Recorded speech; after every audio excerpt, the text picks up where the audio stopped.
বরাক দর্পণ studio.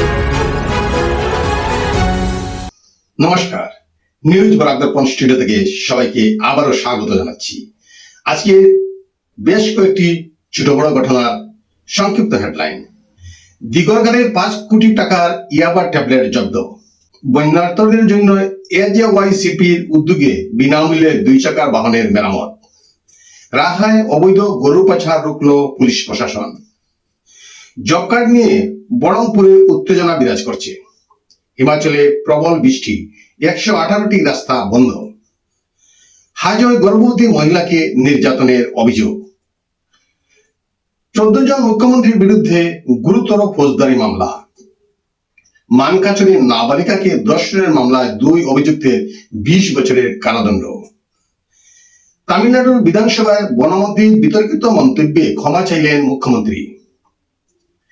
দিল্লির বুরাড়িতে trolley bag থেকে কিশোরীর দেহ উদ্ধার। পান মশলার পরোক্ষ বিজ্ঞাপনের অভিযোগে শাহরুখ, অজয় ও টাইগারকে নোটিশ। ফাঁসি আপাতত মৃত্যুদণ্ড কার্যকরের পদ্ধতি, বিকল্প পদ্ধতির আর্জি খারিজ সুপ্রিম কোর্টের। 48 ঘন্টার মধ্যে হাসপাতালে ইমরান খানকে পাঠানোর নির্দেশ পাক সুপ্রিম কোর্টের। ট্রাম্পের মুখে জ্ঞানেশ কুমারের প্রসঙ্গ, আমেরিকায় উঠে কড়া পরিচয়পত্র আইন চান। বিস্তারিত প্রতিবেদনে। দ্বিতীয়বার কাছাড়ে জ্যেষ্ঠ পুলিশ সুপার হিসাবে দায়িত্ব নেওয়ার পর মাদক বিরোধী অভিযান জোরদার করেছেন পার্থপ্রতিম দাস। সোমবার রাতে মেঘালয় সীমান্তের দিগরখালে একটি ট্রাকের গোপন চেম্বার থেকে 50,000 ইয়াবা ট্যাবলেট উদ্ধার করে পুলিশ। এর আনুমানিক কালোবাজারের মূল্য প্রায় 5 কোটি টাকা। মিজোরাম থেকে কাছাড় হয়ে অন্য রাজ্যে পাচারের সময় এই মাদক জব্দ করা হয়। ঘটনায় মাসুম উদ্দিন তাপাদার নামে এক সন্দেহভাজন পাচারকারীকে আটক করেছে পুলিশ। অসম জাতীয়তাবাদী যুব ছাত্র পরিষদে বন্যায় ক্ষতিগ্রস্তদের জন্য বিশেষ উদ্যোগ নিয়েছে। 18 আগস্ট থেকে সংগঠনের চড়াইদেও জেলা কার্যালয়ের সামনে বন্যায় ক্ষতিগ্রস্ত 2 চাকার যানবাহন বিনামূল্যে মেরামত করে দেওয়া হচ্ছে। তালুকদার অটো ওয়ার্কস, হাজু এবং সেন্ট্রাল ব্যাংক কর্মচারী সংঘ এই উদ্যোগে সহযোগিতা করছে। রাহা টোলগেটে অভিযান চালিয়ে 15টি গরু সহ এক বোলেরো পিকআপ আটক করেছে পুলিশ। নগাঁও থেকে গুয়াহাটির দিকে গরুগুলি নিয়ে যাওয়া হচ্ছিল বলে জানা গেছে। গোপন সূত্রের ভিত্তিতে অভিযান চালিয়ে গাড়ির চালক কাসিম আলীকেও আটক করা হয়েছে। গাড়িটির নম্বর AS32C 2909। বরংপুর দক্ষিণ নয়নী গ্রাম পঞ্চায়েতে জব কার্ডকে কেন্দ্র করে উত্তেজনা ছড়ায়। স্থানীয়দের অভিযোগ, নতুন জব কার্ড তৈরির জন্য 200 টাকা করে নেওয়া হচ্ছিল এবং জিআরএস এর বিরুদ্ধে দালাল নিয়োগের অভিযোগও ওঠে। পরিস্থিতি উত্তপ্ত হলে জিআরএস স্থানীয়দের কাছে হাত জোড় করে ক্ষমা চান। পরে ননই পুলিশ ঘটনাস্থলে পৌঁছে পরিস্থিতি নিয়ন্ত্রণে আনে। প্রবল বৃষ্টিতে বিপর্যস্ত হিমাচল প্রদেশ। জলমগ্ন হয়েছে বহু রাস্তা, ব্যাহত হয়েছে যানবাহন চলাচল। অত্যধিক বৃষ্টির কারণে রাজ্যের 118টি রাস্তা বন্ধ হয়ে পড়েছে। বিলাসপুর, কাংড়া, মান্ডি, সৌরমোর জেলায় সতর্কতা জারি করেছে আবহাওয়া দপ্তর। হাজোর বুল্লুট বাজারে 6 মাসের গর্ভবতী এক মহিলাকে পণের দাবিতে স্বামী ও শ্বশুর বাড়ির লোকজন নির্যাতন করছে বলে অভিযোগ। 5 লক্ষ টাকা ও একটি বাইক দাবি করার পাশাপাশি খাবারে বিষাক্ত পদার্থ মিশিয়ে গর্ভস্থ সন্তানকে হত্যার চেষ্টার অভিযোগ উঠেছে। ন্যায় বিচারের দাবিতে পুলিশের দ্বারস্থ হয়েছেন নির্যাতিতা। সুপ্রিম কোর্টে জমা পড়া 96 পাতার রিপোর্টে এই তথ্য জানিয়েছেন আদালত বান্ধব বিজয় হংসরিয়া। মামলার সংখ্যায় শীর্ষে তেলেঙ্গানার মুখ্যমন্ত্রী রেবন্ত রেড্ডি। তার বিরুদ্ধে 89টি গুরুতর মামলা রয়েছে। এরপর পশ্চিমবঙ্গের মুখ্যমন্ত্রী শুভেন্দু অধিকারীর বিরুদ্ধে 29টি, কর্ণাটকের ডিকে শিবকুমার ও অন্ধ্রপ্রদেশের চন্দ্রবাবু নাইডুর বিরুদ্ধে 19টি করে মামলা রয়েছে। রিপোর্ট অনুযায়ী বিধায়কদের বিরুদ্ধে গুরুতর ফৌজদারি মামলার শতাংশের শীর্ষে পশ্চিমবঙ্গ।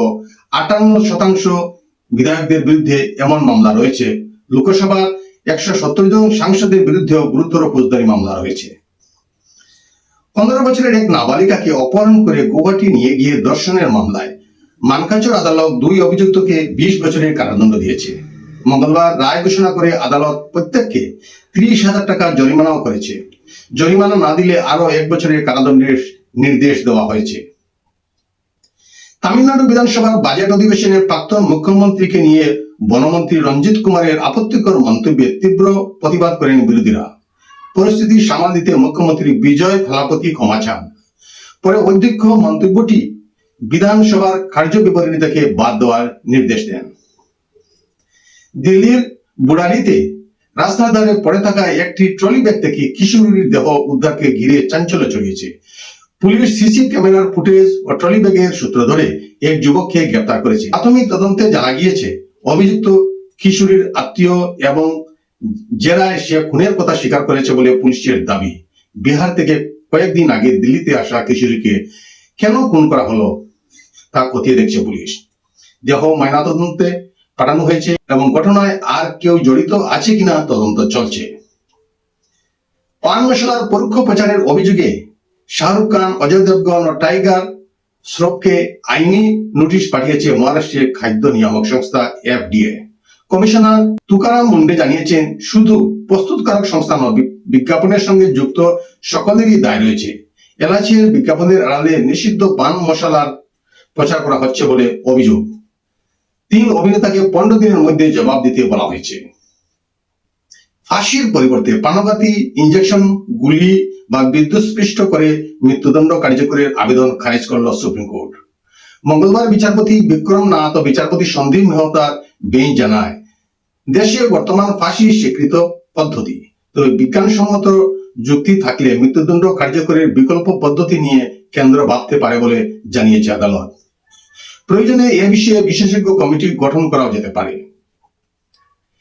জেলবন্দি প্রাক্তন পাক প্রধানমন্ত্রী ইমরান খানের শারীরিক অবস্থার অবনতি নিয়ে উদ্বেগ প্রকাশ করে তাকে 48 ঘন্টার মধ্যে বেসরকারি হাসপাতালে ভর্তি করার নির্দেশ দিয়েছে পাকিস্তানের সুপ্রিম কোর্ট। তার চিকিৎসার জন্য মেডিকেল বোর্ডও গঠন করা হবে, যেখানে থাকবে তার ব্যক্তিগত চিকিৎসক ও বোন উজমা খান। তবে ইমরানের মেডিকেল রিপোর্ট প্রকাশ্যে আনা বা রাজনৈতিকভাবে ব্যবহার করা যাবে না বলে জানিয়েছে আদালত। মার্কিন প্রেসিডেন্ট ডোনাল্ড ট্রাম্প আমেরিকার ভোটারদের জন্য বৈধ সচিত্র পরিচয়পত্র ও নাগরিকত্বের প্রমাণ বাধ্যতামূলক করার পক্ষে সওয়াল করেন। এ প্রসঙ্গে ভারতের মুখ্য নির্বাচন কমিশনার জ্ঞানেশ কুমারের সঙ্গে আলোচনার কথা উল্লেখ করেন তিনি। Trump safeguard America voter eligibility act বা সেভ আমেরিকা অ্যাক্ট পাস করতে চাইছেন। বিলটি মার্কিনী কংগ্রেসের নিম্নকক্ষে পাস হলেও সেনেটে এখনো অনুমোদন পায়নি। রিপাবলিকানরা জালিয়াতি রুখতে আইনটির পক্ষে থাকলেও ডেমোক্রেটদের আশঙ্কা এতে বৈধ ভোটাররাও ভোটাধিকার থেকে বঞ্চিত হতে পারেন। আজকের প্রতিবেদনে এখানেই সংক্ষিপ্ত বিরতি টানছি। সবাইকে আবারও শুভ সন্ধ্যা জেনে বিদায় নিচ্ছি। তার আগে আপনাদের কাছে আমার বিনম্র অনুরোধ, দর্শকবৃন্দ, আপনারা এই চ্যানেলটাকে লাইক, শেয়ার এবং সাবস্ক্রাইব করে আগ বাড়িয়ে নেওয়ার জন্য আমাদের কাছে বিনম্র আবেদন করছি এবং সম্পূর্ণ ভিডিওটি আপনারা দেখবেন। স্বল্প সময়ে বিশ্বের বা রাজ্যিক, প্রাদেশিক বিভিন্ন ধরনের গুরুত্বপূর্ণ খবরের সংক্ষিপ্ত প্রতিবেদন আপনারা জানতে পারবেন। আপনারা অবশ্যই পাশে থাকবেন সেই আশা রাখছি। নমস্কার, শুভ সন্ধ্যা। न्यूज़ बौराक दर्पण स्टूडियो।